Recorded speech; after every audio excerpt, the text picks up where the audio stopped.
그 가운데 이 혐의의 중대성 이야기가 많이 나오잖아요. 저희 채널A가 앞서 이 김호중 씨의 사고 직후에 그 CCTV 영상도 단독으로 입수해서 보도해드린 적이 있고, 대리 기사가 운전한 차량에 탑승하는 장면, 술집에서 나와서 그 CCTV도 저희가 단독으로 입수해서 보도해드린 바 있는데요. 저희들이 한 가지 더 화면을 입수했습니다. 뭐냐면 사고 이후에 김호중 씨가 차에서 내렸다가 다시 차량으로 가서 10초간 차에서 무언가를 한 듯한 장면, 그 장면을 포착한 CCTV 영상을 저희들이 단독으로 입수했습니다. 함께 보시죠. 자, 바로 이 장면입니다. 함께 보시죠. 김호중 씨가 사고 직후 영상을 추가로 확보된 건데, 사고 현장을 빠르게 빠져나옵니다.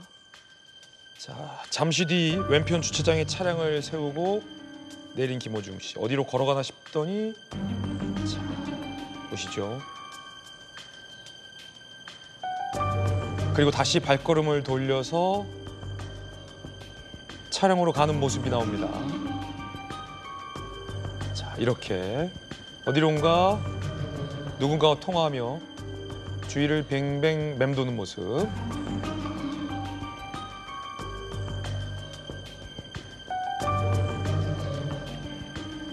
자, 누군가와 통화하는 모습까지. 자, 다시 한번 보겠습니다.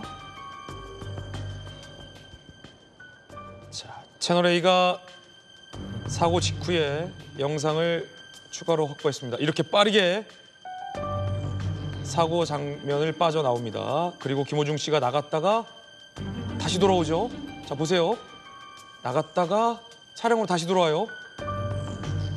그리고 10초 뒤에 다시 차 밖으로 빠져나옵니다. 자, 그리고 그 이후에 누군가와 통화하며 주위를 맴돌다가 현장을 떠났어요. 차량에 다시 돌아와서 탄 시간이 10초. 경찰은 이런 CCTV 내용 등을 토대로 김호중 씨가 사고 차량의 블랙박스 메모리 카드를 제거한 건 아니냐라고 의심하고 있는 상황입니다. 김유정 의원님, 네. 지금 채널A가 화면 하나 확보했는데, 사고를 내고 직후에 사고 현장을 무앙 하면서 빠져나왔어요. 그리고 왼편에 차를 착 세우고 나왔다가 다시 들어가서 1987654321 그리고 다시 나왔어요. 그리고 통화하면서 완전히 현장을 이탈하는 그 10초간 다시 돌아온 차 안에서 무슨 일이 벌어졌을까요?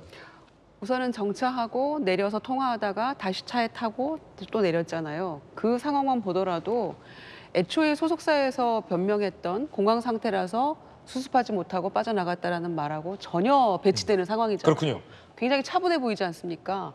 차분해 보이고 그 얘기했던 공황 상태 이거하고는 거리가 멀어 보이고요. 두 번째는 지금까지는 블랙박스의 메모리 카드를 소속사 본부장이 꺼내서 먹었다 이렇게 얘기를 했었는데, 꺼내서 먹었다. 꺼내서 먹었다. 야, 지금 정말 황당한 예. 주장. 그렇게 얘기를 했었는데, 지금 저 장면을 보면은 10초 동안 뭘 했는지 김호중 씨가 밝혀야죠. 예. 왜 다시 통화하면서 가서 10초 동안 차에 탔다가 다시 내렸는지 그 부분은 명확히 하지 않으면은 소속사 본부장이 먹었다고 하는 메모리 카드를 김호중 씨가 꺼내서 어떻게 처리한 게 아니냐라고 당연히 의심할 수밖에 없는 정황이라고 저는 생각하고요. 그래서 소속사 본부장이 그걸 꺼내서 먹었다고 얘기를 했는데, 도대체 그러면 언제 지금 현장을 이탈한 저 차에 가서 그거를 꺼내서 언제 먹었는지 그 시점도 저는 정확하게 조사를 해야 될 것 같아요. 저는 진짜 먹었는지도 잘 모르겠어요. 네. 본부장이 언제 그럼 가서 그걸 네. 꺼내서 어떻게 한 것인지를 그 시점도 좀 명확히 설명이 필요할 것 먹었다면 같아요. 언제 먹었냐? 그렇죠. 저렇게 이탈을 했잖아요, 지금. 아니, 그러니까 그걸 먹으면 안 되죠. 먹을 게 얼마나 많은데 메모리 카드를 먹습니까? 네. 규명해야 할 부분이다.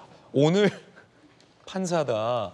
혹시 재판부 판사님도 궁금하지 않을까요? 그거 진짜 먹었습니까? 아니면 언제 섭취를 했느냐? 그리고 오늘 돌직구쇼에서 보니까 10초간 차량에 다시 돌아와서 탔던데, 담당 검사가 물어보지 않았겠습니까? 김호중 씨 10초간 돌직구쇼 보니까 차량 탑승하고 내렸던데 그 10초간 혹시 뭐 했냐? 메모리카드 제거한 건 아니냐?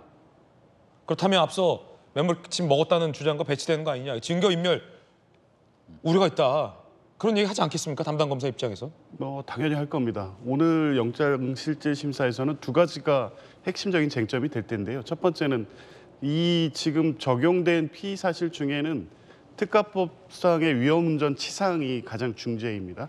근데 이제 음주 사실은 이 그 혈중 알코올 농도 측정이 안 돼 있기 때문에 다른 어떤 객관적 증거에 의해서 음주 사실을 입증을 해야 되는데 이제 그 문제 때문에 김호중 씨는 이나 이제 관계자들은 소주 10잔 이하로 마셨다. 그렇군요. 그리고 중간에 뭐 차 같은 것도 마시고 그래서 실제 그 법조항이 적용되는 그러니까 음주 때문에 정상적인 운전이 가능하지 않은 상태에서 운전하다 사고를 내서 상해를 입힌 그런 상황이 아니다라는 거를 주장을 할 거예요. 아마 근데 혐의와 관련해서 그 부분은 지금 오늘 다른 어떤 언론 보도의 진술을 보면 그 유흥업소에서 소주를 3병 정도 마셨다고 하는데 같이 동석자 중에 소주를 마신 사람은 김호중 씨밖에 없었다고 하는 진술이 있더라고요.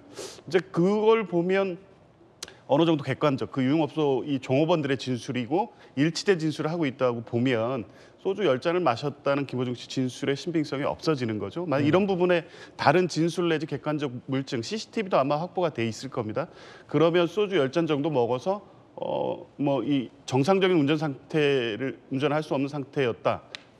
정상적으로 운전할 수 있는 상태였다라는 주장 이 부분에 대해서 일단 신빙성이 문제가 될 거고요. 가장 핵심적인 건 증거인멸이죠. 지금 초기부터 이미 사실관계에는 다 거짓 진술을 하던 부분이 바로바로 다 이 확인이 되고 있는 상태인데 가장 핵심적으로는 지금 블랙박스 메모리 카드 아닙니까? 네. 신뢰하기가 힘들죠. 삼켰다는 얘기 조금 전에 했지만 이제 그게 완벽하게 없어졌다. 어디에 버렸다고 하면 찾아가거든요.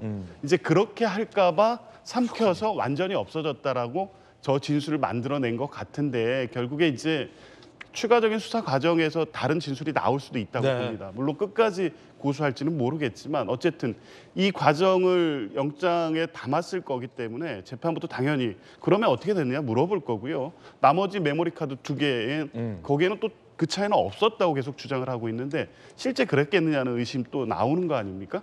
그러니까 전체적으로는 사실 이 사건에서 핵심은 가장 핵심적인 증거가 아마 메모리 카드에 들어있을 가능성이 제일 높긴 한데 예. 없다고 주장하고 그걸 삼켰다고 주장하는 거는 이 자체로 이미 증거인멸이기 때문에 사실은 이 경위를 묻는 걸 떠나서 이 과정에 대해서 검사가 강력하게 증거인멸의 과정이 이랬습니다라는 설명을 하는 것만으로도 그렇군요. 구속 사유로는 충분해 보입니다. 구속 사유로는 이미 충분하다.